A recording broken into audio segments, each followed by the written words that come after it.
Karibu mpenzi mtazamaji wetu tuweze kuangalia tetesi za soka Ulaya ikiwa leo ni Novemba 18.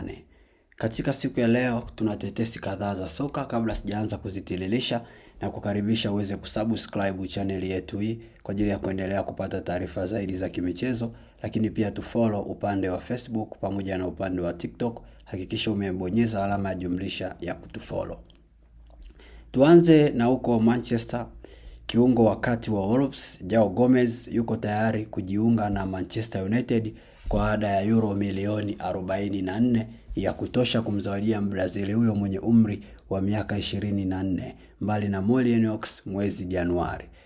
Rekodi kwa Kireno wanasema kwamba mchezaji huyo yuko tayari kwenda klabu ya Manchester United. Yeye katika vilabu vyote vinavyomuinda, basi yeye Joao Gomez yeye binafsi anapendelea zaidi kujiunga na Manchester United kuliko kilabu kinginecho. Kwingineko, mipango ya Manchester United kumnasa kiungo wakati Elliot Anderson mwenye umri wa miaka 23 anayekipiga klabu ya Nottingham Forest ni kama vile imeanza kutibuliwa, imeanza kutibuka, imeanza kuwaendea vibaya. Kwa nini? Kwa sababu Telegraph wanasema kwamba klabu ya Nottingham Forest kibinafsi haina mpango wa kumuuza mchezaji huyo. Hawana mpango wa kumuuza mchezaji huyo mwezi Januari. Na inakadiriwa kuwa thamani yake ni zaidi ya paundi milioni 100 ndizo ambazo zitatakiwa kuwekwa mezani, ila si kwa mwezi Januari. Klabu hiyo bado ina mpango na mchezaji huyo. Tukisalia hapo Manchester United inasemekana kwamba haitaimarisha safu yake ya kati hadi msimu ujao wa joto watakapoweka kapuni nia ya kumsajili mchezaji wa kimataifa wa Kameruni Carlos Baleba na mchezaji wa kimataifa wa England wa Crystal Palace Adam Rolton, wote wana umri wa miaka 21, pamoja na wachezaji wa kimataifa wa Ujerumani na Stuttgart Angelo Stella mwenye umri wa miaka 24. Kwa kama mambo yasipoendea vizuri, Manchester United watasubiri msimu wa joto, na target yao kwa msimu wa joto itakuwa ni Carlos Baleba na kiungo wa Crystal Palace Adam Rolton. Hizo ndio target zao kwa future ya msimu wa ule wa majira ya joto.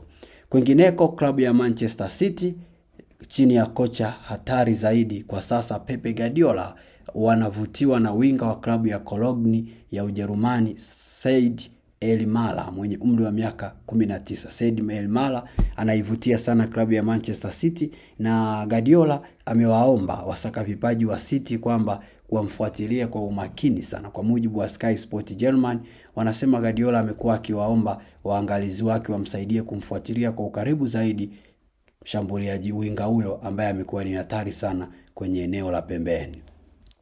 Kwingineko, mshambuliaji wa zamani wa Brentford Ivan Toney anatarajiwa kusalia katika klabu yake ya Saudi Pro League Al Hilal licha ya klabu hiyo ya Tottenham na Everton na West Ham kuonyesha nia ya kutaka kumsajili mchezaji huyo mwenye umri wa miaka 29.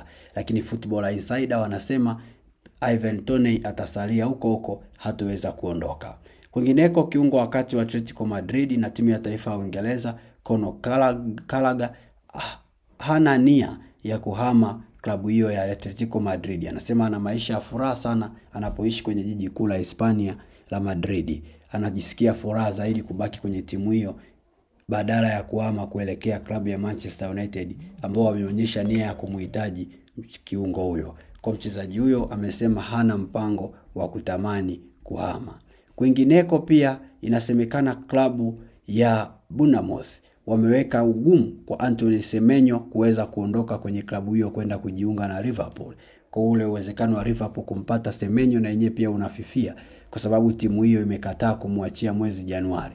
Imezoeleka mara nyingi sajili kubwa huwa zinafanyika majira ya joto. Klabu nyingi huwa ni ngumu sana kuachia wachezaji wake mwezi Januari kwa sababu kuna madhara unapoachia mchezaji muhimu mwezi Januari. Inaweza karibu mfumo mzima wa timu na mkajikuta timu imeshuka daraja. Na ndio maana Bournemouth wameweka umakini, hawako tayari kabisa kumwachia mchezaji huyo Antoine Semenyo ambaye ameanza kwa kasi sana kwenye mzunguko wa ligi msimu huu.